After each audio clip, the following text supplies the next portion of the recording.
Yo, what is going on, you guys? It's your boy King Sanders here. We are back with another day of sports betting. This is going to be for Monday, Halloween, October 31st slate of NBA action. I'm super excited to dive into the slate here with you guys. We actually have a pretty decent slate. I actually really like this slate, and I ended up dressing up for you guys. I ended up going in on Halloween, really committing to it, and dressed up for you guys. I'm a winner. I dressed up as a winner. Your jungle. No, I'm totally just kidding. But anyway, hope you guys are all going to have a great day today. Halloween is a great time. We actually have the World Series game on tonight, and we have a bunch of NBA games, and I'm super excited about it. Truly, it's going to be a good day for sports.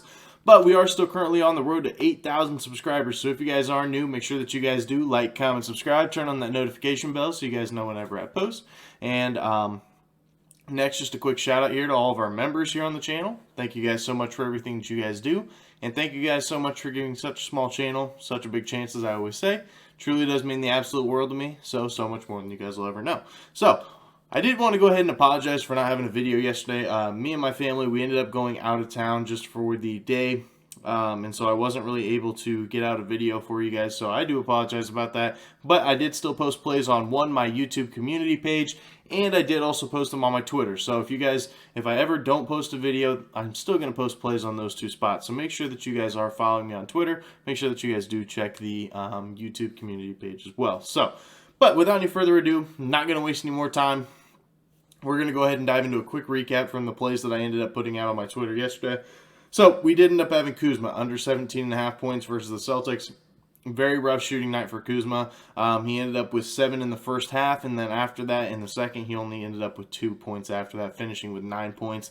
Definitely a tough day for Kuzma, and I figured it would be. I mean, the Celtics are always going to be a good defensive team.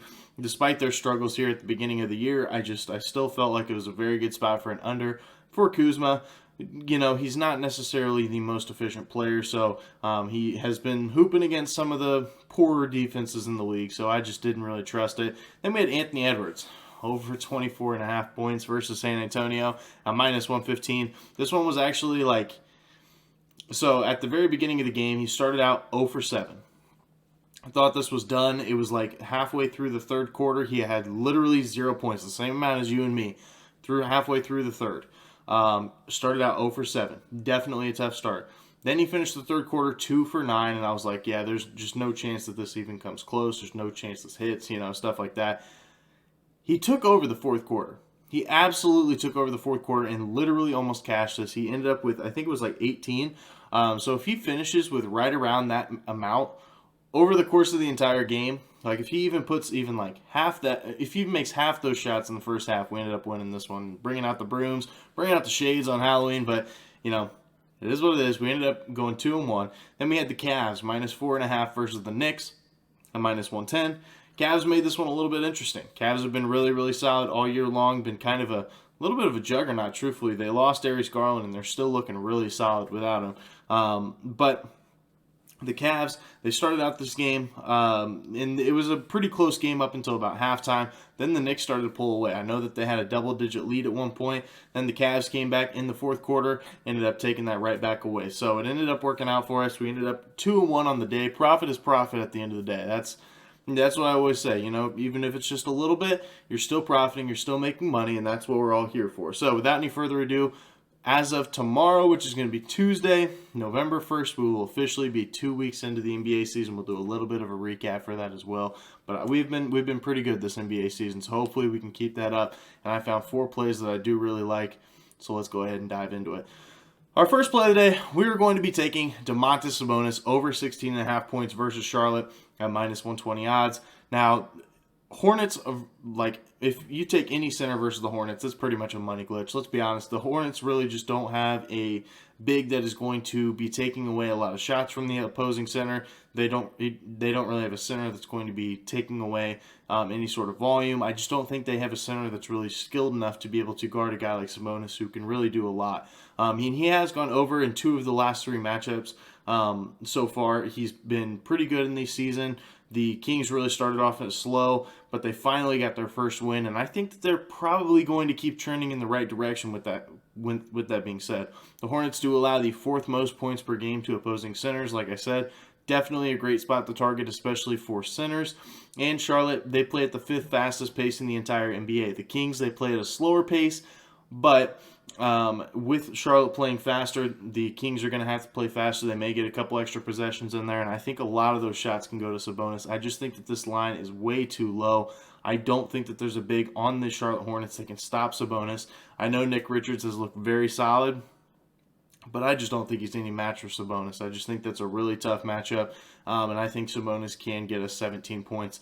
I wouldn't even mind if you found on like a different sports book that you could take it at 20. I think that he does drop 20 in this game. He did last game versus the Heat, and he even fouled out. Only played like 20 minutes in that game, and he still hit 20. So I think it's a really good spot here for Sabonis. So that's going to be our first play of the day. Domantas Sabonis over 16.5 points here versus Charlotte at -120 odds. Now for our second play of the day, we're going to be taking Tyrese Halliburton over 30.5 points plus assists here versus Brooklyn at -105. If you only have one, I would lean the points. I think it's like 20.5, I believe. Tyrese Halliburton has been absolutely hooping. He's covered in 5 of 7 games so far this year. He's been very, very good. And he is coming off of 34 points plus assists versus Brooklyn, so that it is the same matchup as before. But Brooklyn is definitely, they've struggled on defense. There's no ifs, ands, or buts around it. Brooklyn allows the 7th most points per game to opposing point guards and the 10th most assists per game to opposing point guards. Both those things Tyrese Halliburton is really good at. He can score the ball, and he's a very, very good playmaker. So those two things added together against a not necessarily great Brooklyn defense. Brooklyn has the 2nd worst defensive efficiency in all of basketball right now. Definitely a spot that I want to target, and it's a 237 over-under. That's honestly pretty high. I mean, especially for some of the over-unders that we're getting right now. I know that the Raptors one I think is like 223, so this is a pretty high over-under. I expect a lot of those shots to go to Tyrese Halliburton. I expect a lot of those assists to come off Tyrese Halliburton. I think he has a huge role in this offense, and I don't think that changes here for this game here versus Brooklyn. So that is going to be our second play of the day. Tyrese Halliburton over 30.5 points plus assists versus Brooklyn at -105 odds. Now for our third and final player prop of the day, we're going to be going with John Collins. Under 14.5 points here versus Toronto at -130 odds.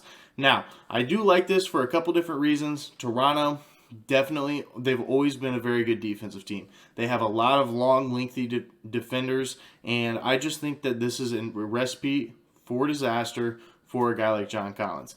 First of all, he's going to either have OG, Scotty Barnes, or Siakam, or a combination of all three guarding him for the whole game, for the majority of the game, I guess I should say. That is a really tough matchup for a guy like John Collins, who has truly been struggling here recently. He has gone under in 3 of his last 4 games, and he is coming off of a 4-point game versus Milwaukee and a 4-point game versus Detroit. He only had 4 field goal attempts in each of those last 2 games. He's really not shooting the ball very much, and he has really, really struggled. And with the shot creators that he does have on his team in Trae Young and DeJounte Murray, he's just not really getting those touches and those shots like he has in the past. I think this is just a really tough spot for him. Also, Toronto allows the 4th fewest points per game to opposing power forwards. A great defensive team overall, but when it comes to that power forward position, lock that in. And the over-under is set to only 223, as I had mentioned previously. I think this is a recipe for disaster for John Collins. I think this is going to be a very tough line to get to. So I'm going to be riding with it for our third and final player prop of the day. John Collins under 14.5 points versus Toronto at -130 odds. Now, for our last play of the day, it's Halloween, right? We got to play something spooky. We got to play something that is, just spooky. Something spooky, something scary. We're going with the Wizards, +4.5 here versus the 76ers at -110. This is just a very questionable line. I just don't get it. The Wizards are coming off of a game here recently. Like I said, I took Kuzma's under yesterday, or I guess at the time recording this, I was right yesterday. I took Kuzma's under yesterday. He's coming back once again today. This line's only 4.5. Why?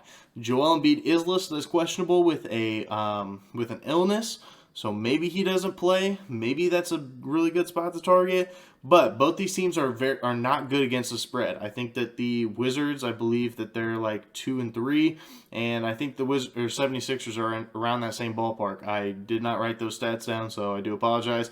But regardless, they're both not very good against the spread, and I think it's a really tough spot here for the 76ers coming off. Like, it just doesn't really make sense. This line just doesn't make sense. Wizards, they're coming off of a back-to-back against a very good Boston Celtics team, and they're expected to come here, play the 76ers, and the line's only 4.5.